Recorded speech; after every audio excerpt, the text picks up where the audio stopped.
wonder what's hot in the baking world right now? It's not even that complicated. You get store-bought croissants, cut them open, shove in some store-bought cookie dough, and that's it. Hi everyone, I'm Gemma Stafford, professional chef, cookbook author, and creator of Bigger Bolder Baking. Welcome to Need to Know, your go-to podcast for everything baking entertainment. From the latest trends, this is the viral scrambled pancake trend. What? To the tips and tricks you crave. We discovered that if you take apple peels, toss them in a little cinnamon and sugar, and bake them for about an hour in the oven, you get a really lovely treat. Plus exclusive interviews with baking pros. Hey, it's Liz from the Sugar Geek Show. Thanks for having me, Gemma. We've even got the Bold Baking Hotline to answer all of your baking queries and questions. Is a Dutch oven really necessary for baking bread, and what difference does it make? Yes, I think we probably would agree on that, do we, Oni? Yeah, oh, good.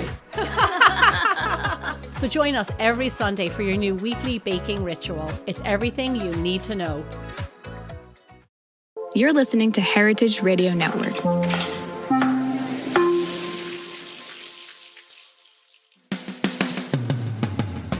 Have you ever wished to be a fly on the wall, listening in on a conversation between iconic, trend-setting chefs? People who have inspired a whole generation of cooks and helped define the way we eat today. Well, now you can. Welcome to On the Line, a weekly conversation with me, Amanda Freitag, And me, Daniel Holzman, where we invite inspiring culinary innovators to talk about where they're from, where they're going, and how to get there. With 50 years of combined restaurant experience, we've learned one thing's for certain. There's always more to learn. And the more you know, the more delicious life can be. So join us on the line and escape for a little taste of what's to come. Listen to On the Line on Apple, Spotify, YouTube, or wherever you get your podcasts.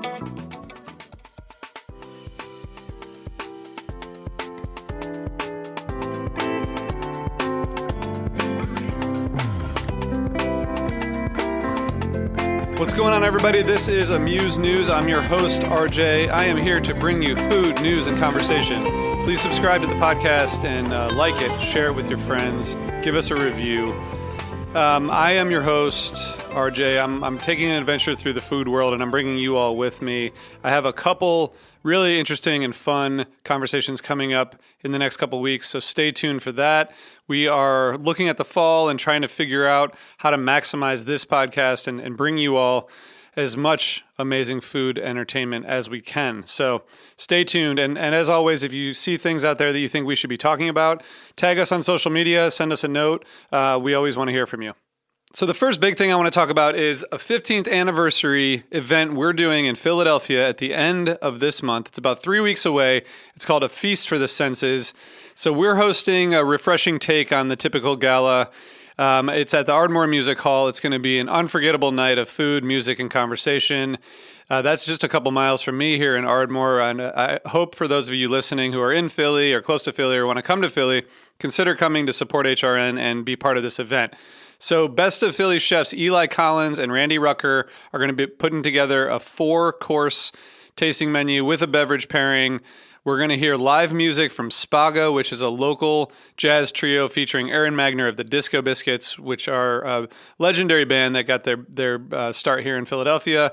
And we're going to have a conversation about food and music led by Eli Culp, who is the host of the Delicious City Philly podcast, part of the High Street Hospitality Group, a great guy. It's going to be an amazing night, and it's going to support HRN. You can check out more about that at heritageradionetwork.org/feast. So why are we doing this? So for 15 years, HRN has used storytelling to discuss issues affecting the global food system. We have these unique experiential audio production programs that help high school kids, college students, post-college professionals figure out how to build practical and strategic skills that can be used to help them tell more compelling stories.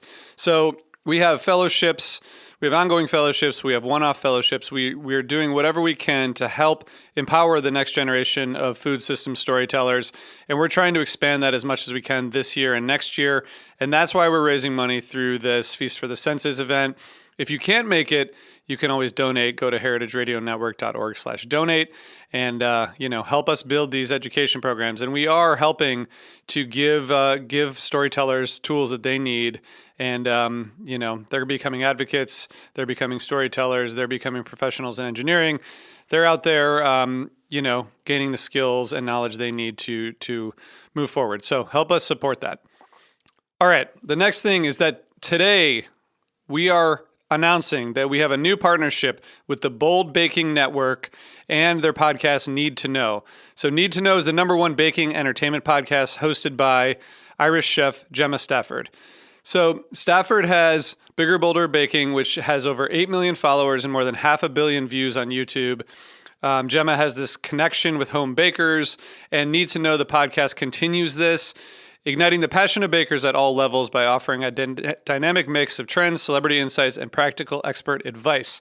So HRN, we are partnering with Need to Know to help the podcast reach a wider audience and to bring new voices and new perspectives onto our platform.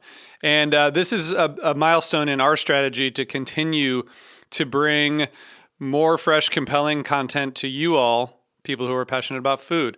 So we're really excited about this. And the addition of Need to Know is another chapter in our journey that's prioritizing storytelling, different cultural representation, different content, and diverse voices, along with content that we think people want to see. And a lot of this is about baking, it's about recipes, it's about being together, and it's about connecting over food. And I'm really excited about this show. And you can check out the link in the show notes or go to our website, heritageradionetwork.org, to see a little bit more about this show.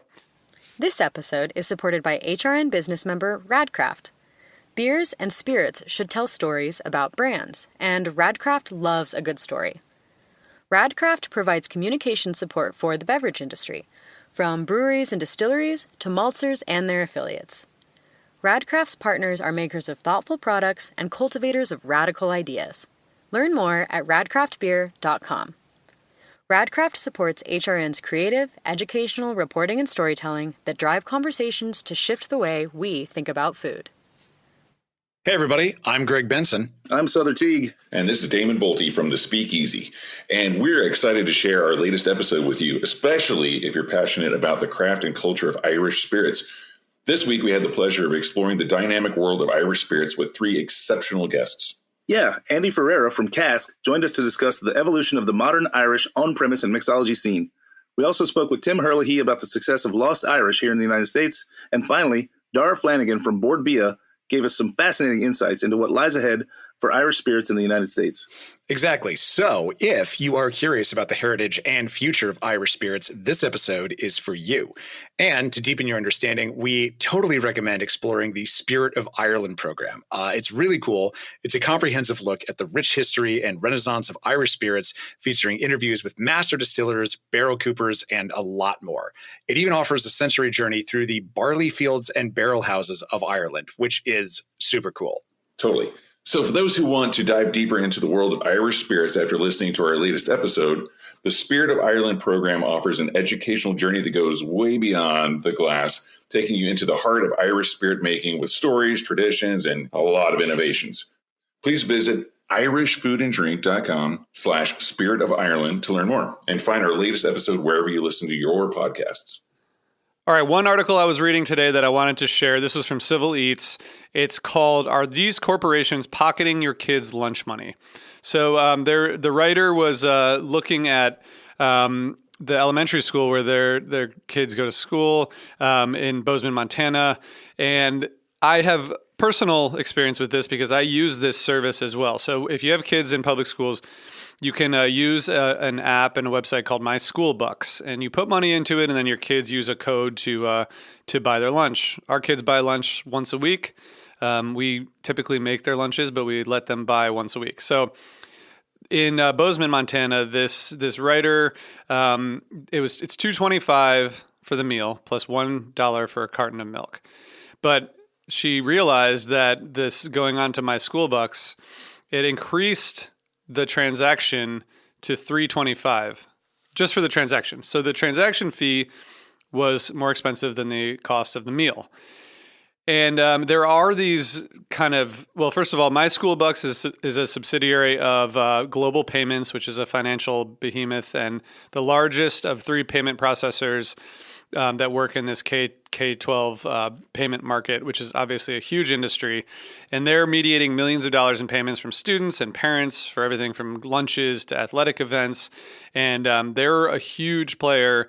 And they've drawn some attention from consumer rights lawyers and regulators, and now they're at the center of this growing battle over what this writer calls school lunch junk fees. So at the same time, Tim Walz, the amazing Tim Walz, he is in Minnesota. They're ramping up efforts to try to provide universal free school lunches, which, sort of the counterpoint of this. But here with MySchoolBucks and Global Payments, they're making over $100 million a year from fees on lunch money alone. That's according to a July report by the Consumer Financial Protection Bureau. $100 million a year from fees on lunch money so that kids can buy lunch. Goes without saying that these fees are particularly burdensome on low-income families who often can't afford to put a bunch of money onto a student's meal account and then pay those transaction fees. You pay the fees when you add money. So if you put more money on, you pay less fees in theory. But regulators have found that vulnerable families may pay as much as 60 cents in fees for every dollar they spend on lunch.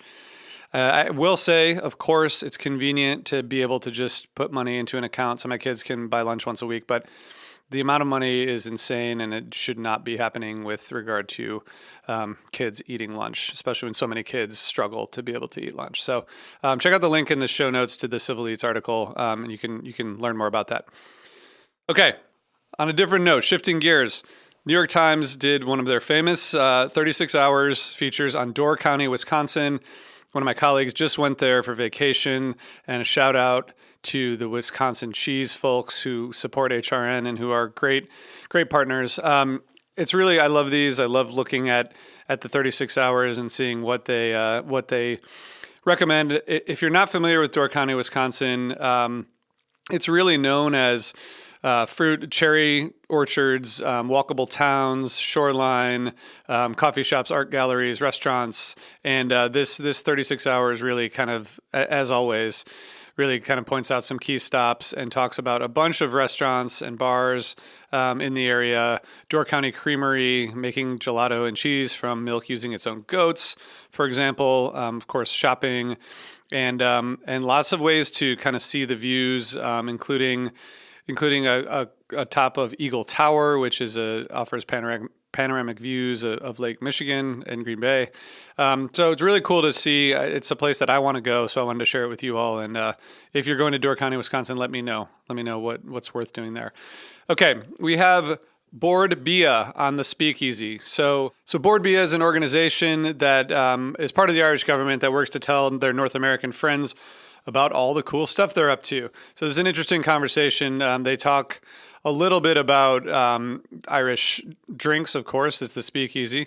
They talk about summer vacations and trips, and they talk about the joys of visiting Ireland. So check that out. That's a new episode of the Speakeasy. And then finally, we have an episode of Snacky Tunes.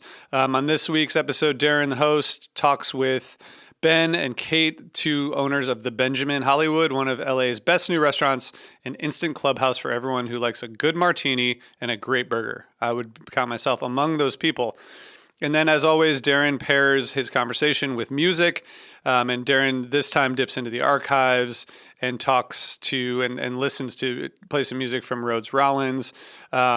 And this was a studio 2017 appearance for a performance of her signature Americana-infused psychedelic rock, Rhodes Rollins. So cool episode, and thanks, Darren, for putting out such cool content. All right, I'm going to leave it there. All the links are in the show notes. I'll be back with more awesome interviews for you very soon, but please subscribe to the show if you like us. Follow us on social and give us a review. And as always, thanks for listening.